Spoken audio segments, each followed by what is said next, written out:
वाहे गुरु गुरु नानक साहिब। क्या विधि का विधान बदल सकता है? ये प्रश्न राजा जन्मेजा ने भगवान कृष्ण से किया। राजा जन्मेजा राजा परीक्षित के पुत्र थे। भगवान कृष्ण ने जन्मेजा को उत्तर दिया कि जन्मेजा, विधि में लिखा हो विधान कभी नहीं बदलता। जो लिखा हुआ है वो होकर ही रहता है। पर जन्मेजा भगवान कृष्ण से सहमत नहीं हुए। उन्होंने भगवान कृष्ण को बताया कि अगर आप मुझे बता दें कि मेरे जीवन में क्या घटनाक्रम होने वाला है तो मैं उसको जरूर टाल दूंगा। यह सुनकर भगवान कृष्ण हंस पड़े। कह, जन्मेजा, होनी टल नहीं सकती, उसको कोई टाल नहीं सकता। जो कर्म अनुसार जीव के विधि में विधान लिखा हुआ है वो होके ही रहता है। पर जन्मेजा नहीं माने। वो बार बार हट करते रहे, आग्रह करते रहे भगवान कृष्ण को कि आप कृपा करके मुझे बताएं कि मेरे जीवन में आगे क्या घटनाक्रम होने वाला है तो मैं उसको टाल दूंगा। तो भगवान कृष्ण ने जन्मेजा के बार बार आग्रह करने पर बताया कि जन्मेजा, तेरी मृत्यु कोढ़ से होगी।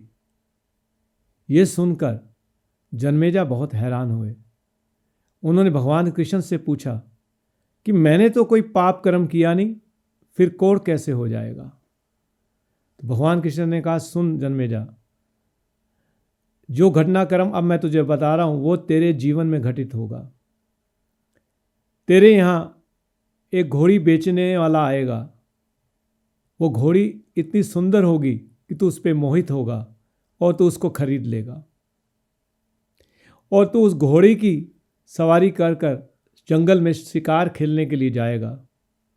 शिकार मिलेगा नहीं और तू शिकार ढूंढते ढूंढते जंगल के अंदर जाकर काफ़ी दूर निकल जाएगा। फिर भी शिकार तुम्हें मिलेगा नहीं और तू थक जाएगा और तू उस घोड़ी को पेड़ के साथ बांधकर थोड़ी देर विश्राम करने के लिए उस पेड़ की छाया के नीचे लेट जाएगा। होनी के मुताबिक एक घोड़ा आएगा। घोड़ा और घोड़ी के पड़ने से घोड़ी को एक पुत्र पैदा होगा। वो घोड़ा जब बड़ा होगा वो इतना सुंदर होगा और उसकी गति वायु की गति से भी तेज होगी।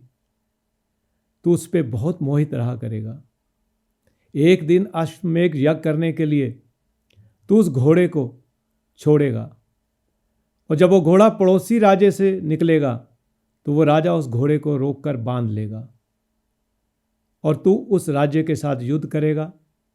तू युद्ध जीत जाएगा और तू युद्ध जीतने के बाद उस राज्य की राजकुमारी राजा की पुत्री के साथ शादी कर कर अपने राज्य में वापस लौटेगा। उस राजकुमारी के साथ उसकी दासियां भी आएंगी। तू एक दासी पे मोहित हो जाएगा और तू उस दासी से भी शादी कर लेगा। उसके बाद कुछ समय बाद तू ब्रह्म भोज का आयोजन करेगा।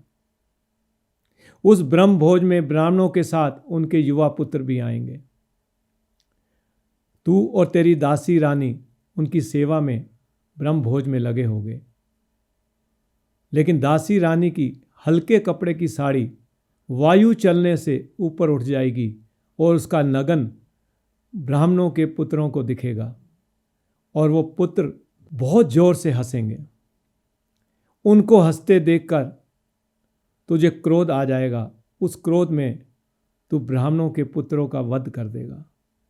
ये पाप कर्म तेरे से हो जाएगा और इस पाप कर्म का फलस्वरूप तुझे कोढ़ हो जाएगा और उस कोढ़ से तेरी मृत्यु हो जाएगी।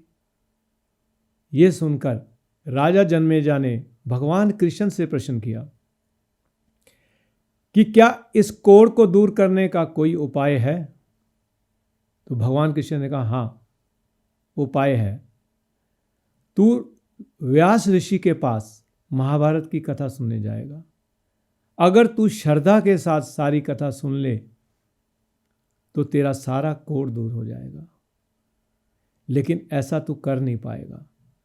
जन्मेजा ने पूछा कि भगवान, ऐसा क्या होगा कि मैं श्रद्धा से सुन नहीं पाऊंगा कथा पूरी। तो भगवान कृष्ण ने कहा, तू पूरी कथा श्रद्धा से सुनता रहेगा, लेकिन जब वो प्रसंग आएगा कि हाथी की पूंछ को पकड़कर उसको घुमाकर आसमान की तरफ ऊपर फेंक दिया, तो तू उस पर यकीन नहीं कर पाएगा, शंका करेगा, तेरी श्रद्धा टूट जाएगी और यूं नाक को यूं करेगा तो तेरे शरीर का कोढ़ दूर हो जाएगा, लेकिन नाक पर वो कोढ़ रह जाएगा।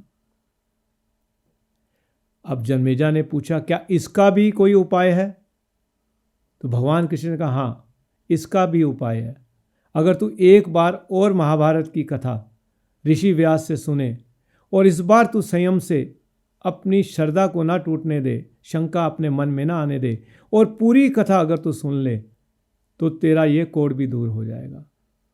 लेकिन तू ऐसा कर नहीं पाएगा क्योंकि होनी बड़ी प्रबल है।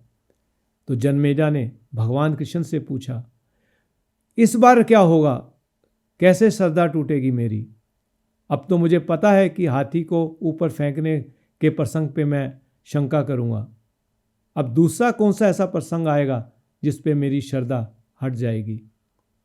भगवान कृष्ण ने कहा, इसी प्रसंग के बाद जब ऋषि व्यास ये बताएंगे कि वो हाथी आज तक जमीन पे वापस नहीं लौटा, तो तू ये कहेगा, ये तो बस ही हो गई, ये तो बात मानने वाली नहीं, ये तो यकीन करने वाली नहीं, और तू अपने नाक से फिर ऐसे कर देगा और वो कोढ़ वहां रह जाएगा, जिससे तेरी मृत्यु हो जाएगी। जन्मेजा ने फिर भगवान कृष्ण से पूछा कि क्या इसका भी कोई उपाय है? तो भगवान कृष्ण ने कहा, जन्मेजा, अब कोई उपाय और नहीं, इससे तेरी मृत्यु होगी। तो जन्मेजा ने फिर भगवान कृष्ण से पूछा एक सवाल कि अगर इस घटनाक्रम में किसी भी घटना को मैं ना करूं, तो क्या उसके बाद का घटनाक्रम सारा टल जाएगा? तो भगवान कृष्ण हंस पड़े, कह रहा, ऐसा होगा ही नहीं कि तू ना करे। पर जन्मेजा ने फिर यह सवाल दोबारा पूछा। तो भगवान कृष्ण ने कहा, अगर तू इस घटनाक्रम में किसी एक घटना को ना करे तो उसके आगे की घटना टल जाएगी। पर जन्मेजा, ऐसा होने वाला नहीं, क्योंकि होनी बड़ी प्रबल है। तू ये जो तुझे बताया है ये तू सब करेगा। तो जन्मेजा ने कहा, नहीं भगवान, मैं इसको टाल दूंगा। ये कहकर जन्मेजा अपने राज्य में वापस आ गया। तो जैसा भगवान कृष्ण ने बताया था वैसा ही घोड़ी बेचने वाला आया। जन्मेजा ने देखा घोड़ी को तो मोहित हो गया। उसको मालूम था घटनाक्रम, पर उसने कहा, चलो घोड़ी तो खरीद लेता हूँ, आगे किसी घटना को नहीं करूँगा। तो उसने घोड़ी खरीद ली। फिर जब घोड़ी खरीद ली तो उसने कहा, शिकार पे भी चला जाता हूँ, कोई बात नहीं, आगे का घटना कोई उसको रोक दूंगा। तो शिकार पे चला गया। जब शिकार पे गया तो वैसा ही जैसे भगवान कृष्ण ने बताया था, उसको कोई शिकार नहीं मिला और वो जंगल में दूर चला गया अंदर। और वैसे ही थक कर, जैसे भगवान कृष्ण ने बताया, वो घोड़ी को एक पेड़ के साथ बांधकर उसकी छाया में विश्राम के लिए लेट गया। उसी प्रकार घोड़ा वहाँ आया, दोनों के पड़ने से पुत्र पैदा हुआ। वो घोड़ा बहुत ही सुंदर घोड़ा बना, जिसकी गति वायु की गति से भी तेज थी। और राजा जन्मेजा इस घोड़े पे और भी ज़्यादा मोहित हो गया। अब उसने सोचा कि अश्वमेध यज्ञ कर ही लेता हूँ, इसके बाद की कोई घटना रोक दूंगा। इस विचार से उसने अश्वमेध यज्ञ किया, घोड़े को छोड़ दिया। घोड़ा पड़ोसी राज्य में गया। उस राजा ने उस घोड़े को रोक कर बांध दिया और फिर युद्ध हुआ। जन्मेजा जीत गया। अब जब उसने राजकुमारी को देखा तो फिर मोहित हो गया। तो मन में सोचा कि चलो इससे भी शादी कर लेता हूँ, आगे की घटना रोक दूंगा। तो उसने उस राजकुमारी से भी शादी कर ली और अपने राज्य लौट आया। उनमें से एक दासी जब देखी तो उस पर और मोहित हो गया। अब मन में सोचता है कि मैं शादी करूं ना करूं, क्या इस घटना को रोक दूं। कुछ दिन विचार करता रहा, लेकिन मन पे काबू ना हुआ। तो उसने कहा कि चलो इससे शादी कर लेता हूं, आगे की घटना रोक दूंगा। तो उसने दासी से भी शादी कर ली। अब दासी रानी ने कुछ टाइम के बाद, कुछ समय के बाद राजा जन्मेजा को बार आग्रह किया कि ब्रह्म भोज करें। जन्मेजा ने सोचा कि रानी इतनी बार कह रही है तो चलो इसको भी कर लेता हूँ, आगे की घटनाक्रम कोई घटना रोक दूंगा। तो उसने ब्रह्म भोज भी कर दिया। ब्राह्मणों के साथ उनके युवा पुत्र भी आए। तो जब सेवा में लगे हुए थे राजा जन्मेजा और दासी रानी, तो वैसे ही हुआ, वायु तेजी से चली, तेज गति से, और दासी रानी की हल्के कपड़े की साड़ी ऊपर उठ गई और उसका नगन ब्राह्मणों के युवा पुत्रों को दिखा और वो जोर से हंस पड़े। अब जन्मेजा अपने क्रोध पे काबू ना कर पाया और उसने उनका वध कर दिया, जिससे उसके पूरे शरीर पर कोढ़ हो गया। अब वो ऋषि व्यास के पास गया भगवान कृष्ण के बताए अनुसार उपाय के लिए। ऋषि व्यास ने उसको महाभारत की कथा सुनानी शुरू की। तो जैसे जैसे कथा महाभारत की आगे बढ़ी, उसके शरीर से वैसे वैसे कोढ़ घटता गया, ठीक होता गया। लेकिन जैसे वो प्रसंग आया हाथी वाला, तो जन्मेजा को पूरी तरह से पता था और वो सुचेत था। मन में ये बना के बैठा हुआ था विचार कि मैं इस प्रसंग पे शंका नहीं करूँगा। लेकिन जैसे ही ऋषि व्यास ने वो प्रसंग पढ़ा कि वो हाथी की पूंछ को पकड़कर घुमाकर उसको आसमान की तरफ ऊपर फेंक दिया, तो ऐसी माया पड़ी जन्मेजय पे कि उससे रहा ना गया और उसने कहा ये तो यकीन करने वाली बात नहीं, मन में सोचा और ऐसे कर दिया और वो कोढ़ रह गया। अब आखिरी उपाय रह गया था। जन्मेजा और सुचेत हो गया, क्योंकि उसको पता था कि इस बार कोई चूक हुई तो मेरी मृत्यु निश्चित है। तो जन्मेजा पूरी सुचेतता के साथ दोबारा से महाभारत की कथा ऋषि व्यास से सुनना शुरू किया। ऋषि व्यास कथा करते गए महाभारत की, वो श्रद्धा से सुनता गया। जब वो हाथी की पूंछ वाला प्रसंग आया कि उसको ऊपर फेंका, उसने बहुत सुचेतता के साथ, संयम के साथ अपने मन के अंदर शंका नहीं आने दी।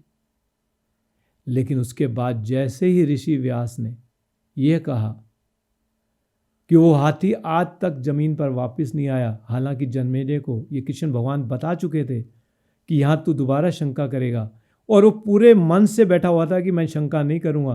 लेकिन ये प्रसंग को आते ही होनी बड़ी प्रबल है, उस पर ऐसे माया डली, उसने ऐसे कर दिया और वो कोढ़ रह गया, जिससे जन्मेजा की मृत्यु हो गई। तो विधि के विधान को कोई नहीं टाल सकता।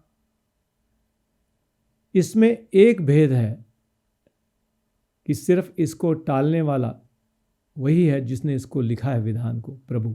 वो चाहे तो टाल सकता है, या कोई ऐसा भगत जो प्रभु में अभेद हो, जिसकी अवस्था इतनी ऊंची हो कि प्रभु में समाया हो, प्रभु और उसमें कोई भेद ना हो, वो टाल सकता है।